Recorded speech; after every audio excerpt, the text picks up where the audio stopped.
Mr. Chairman. Thank you, Sheriff. Ms. Nobles, you're recognized for 5 minutes.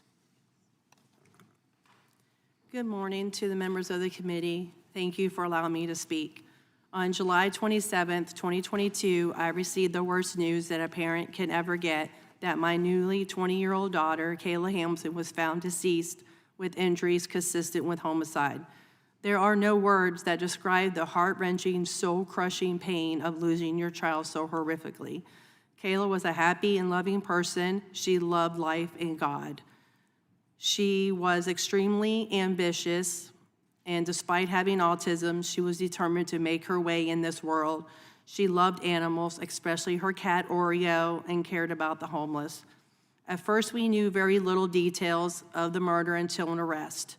At the end of March of 2022, Walter Javier Martinez was apprehended by Border Patrol, crossing illegally into the U.S. Martinez stated that he was 16 years old and feared gang activity in his country in El Salvador. As an unoccupied alien child, Martinez was granted access into the United States with no background checks or vetting. Homeland Security did not verify the sponsor and allow Martinez to go live in Frederick, Maryland. There were behavioral issues with him living with the sponsor, and he ended up staying with his half-brother who lived in the same neighborhood, Mobile Park, as Kayla. There were behavioral issues with Walter, so the half-brother called the property manager owners of the mobile home park, which I thought was a legit company. We learned that an illegal immigrant couple owned the mobile homes and took it upon themselves to allow this 16-year-old to rent a room in the same mobile home as Kayla. Martinez was living there less than 5 days before he violently and brutally murdered my daughter. Walter Javier Martinez broke into Kayla's room while she was sleeping that morning. Kayla left a voicemail on her boyfriend's phone. According to the voicemail, a struggle was going on, and Kayla can be heard crying, groaning, and struggling to breathe.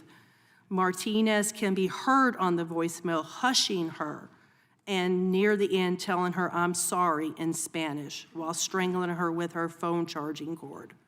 After she was deceased, Martinez tied her up and sexually assaulted her.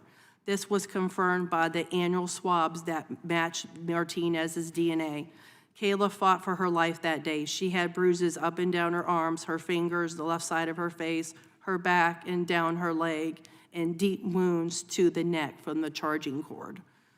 Local police knew right from the beginning he was the main suspect just by their initial investigation. It took the Aberdeen police to confirm that Martinez was a known gang member of MS-13 and that Martinez had a criminal record in El Salvador in 2020. If Homeland Security did a background check, then they would have known this, and Martinez wouldn't have been able to be on U.S. soil. With Martinez being 16 years old, Maryland Child Protective Services took custody of Martinez until the DNA results came back. The Aberdeen Police Department was very transparent to CPS.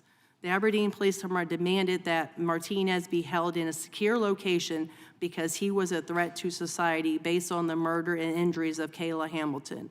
It was later learned that Child Protective Services placed Martinez in a group home with other children and then placed Martinez in a foster home, which allowed him to be enrolled in high school. This was also confirmed by an investigative reporter with Fox 45 Project Baltimore who got an actual confirmation from Edgewood High School. While in jail, a letter was intercepted that Martinez wrote, confessing to 4 murders and 2 rapes. Martinez ended up pleading guilty and taking the plea deal of 70 years. Since he was a juvenile at the time, even though he was tried as an adult, Martinez couldn't get life without the possibility of parole. This is not a political issue. This is a safety issue for everyone here living in the United States. Not only was Kayla's life put at risk and taken, so many other children and adults were at risk. The Biden-Harris administration is not putting the American citizens' safety first. The United States government must secure our border. We need to properly vet and background check all border crossers. This isn't about immigration. This is about protecting everyone here in the United States.